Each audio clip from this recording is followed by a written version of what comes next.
Joss, obrigado por estar falando com a gente. Bem-vindo à Bienal de Quadrinhos de Curitiba. Obrigado, é um prazer. É a primeira vez que eu venho presencialmente. Eu participei online já, em 2021, se não me engano. Mas presencial é a primeira vez. Eu tô encantado com a cidade. Deu tempo de dar uma passeada, conhecer um pouquinho? De leve ali o centro, né? Conhecer os bares ali. E a Bienal tá legal porque é uma retomada e, pelo que estão falando, tá sucesso, tá de vendas e público, né? Bem legal, assim. No primeiro dia a gente já estourou de venda ali, fiquei muito surpreso, né? Tô esperando repetir hoje também. Vem cá, desde quando você tá nesse mundinho do quadrinho? Olha, eu desenho desde sempre, né? Sempre eu trabalho com desenho e pintura e arte, assim, há muito tempo. Meu primeiro livro mesmo ali foi em 2004, primeira revista, né? E o primeiro livro 2008. Então já faz um tempo que a gente está aí e tal. 2008 também teve a HQ Mix, que eu ganhei como desenhista Revelação. Então faz um tempinho que a gente está participando da cena, assim. Dos prêmios tem que falar porque a gente tem que ser humilde, mas prêmio é muito importante, entendeu? A gente tem que sentir orgulho. Claro. Eu sou muito grato, assim, por toda essa cena, as amizades que a gente faz no caminho.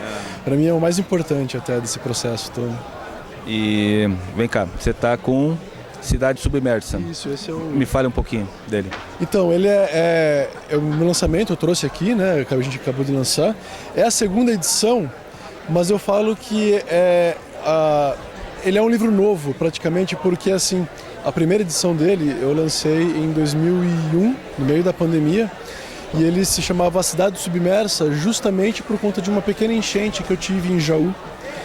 Então eu quis falar sobre essa pequena enchente, então eu reuni os meus desenhos de caderno que eu fazia na cidade, que eu fazia sobre a cidade, né? Desenhos de urban sketch. Reuni os desenhos, compilei um texto para unir eles e lancei o livro, durante a pandemia mesmo, né? Só que aí durante esse processo de venda veio uma segunda enchente e eu perdi todo o estoque, perdi o ateliê inteiro, perdi a casa inteira e foi um desastre, assim.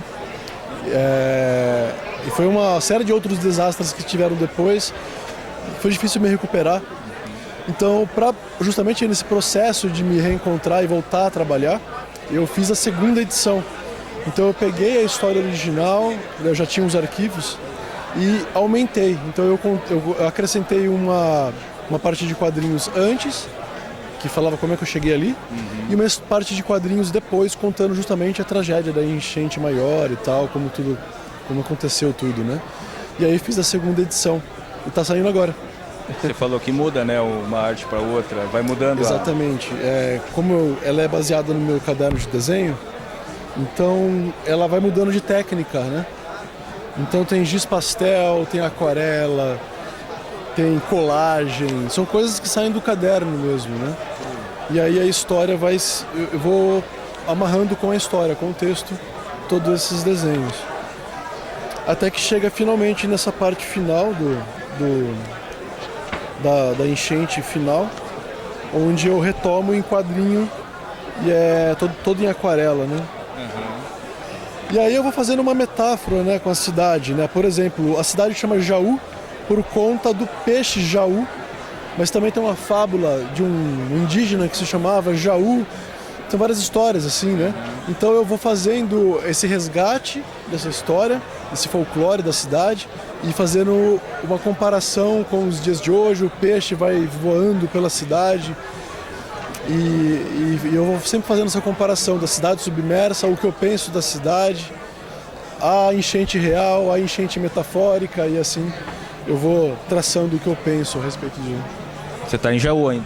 Não, depois disso aqui eu mudei para Bauru, justamente por conta do que aconteceu, né? Sim. No dia da enchente eu estava justamente em Bauru procurando uma casa nova e aí eu não peguei a enchente, eu saí correndo, voltei e a enchente já tinha tomado tudo, né? E foi isso, assim. Agora estou em Bauru porque eu dou aula na Unesp de Bauru. Eu faço doutorado e dou aula como professor bolsista para o curso de design lá. Então, já que eu estava com a ideia de mudar mesmo, mudei de vez. Tá certo, sinto muito pelo acontecido e rendeu uma obra. Rendeu uma obra, assim, eu olho para ela, a gente fala que é um exorcismo. Eu tive que fazer tudo que eu precisava colocar aqui, contar. é difícil fazer uma história autobiográfica, né? Mas eu tentei fazer ela de uma forma que não fosse simplesmente um relato pessoal, que fosse, na verdade, que as pessoas pudessem ver ali uma história de superação e que as pessoas pudessem perceber um pouco dessa questão da impermanência da vida, né? Deixar uma mensagem para as outras pessoas, para que elas possam ver que a vida tem esses momentos de altos e baixos e que todo mundo pode recomeçar, pode se reencontrar, né? É essa a intenção. E vem cá, para quem não pôde vir aqui, te conhecer, comprar pessoalmente, bater um papo, como é que compra o livro, como é que adquire? Eu tenho a loja virtual, que é jos.com.br, tem lá meu portfólio, tem minha loja, dá para ver lá. E eu tenho um Instagram também, que eu estou sempre atualizando, que é Jos Ilustrador. É muito fácil achar, coloca Jos Ilustrador no Instagram. É o único. É para achar. Pessoal, muito legal, tá? Tem que conhecer, entre lá. Qualquer dúvida, manda um direct no Instagram, Jos responde vocês, tira todas as dúvidas. E Jos, parabéns, tá? Obrigado, o trabalho é incrível e sempre bem-vindo a Curitiba, cara. Vai ser uma honra voltar aí. Obrigado mesmo.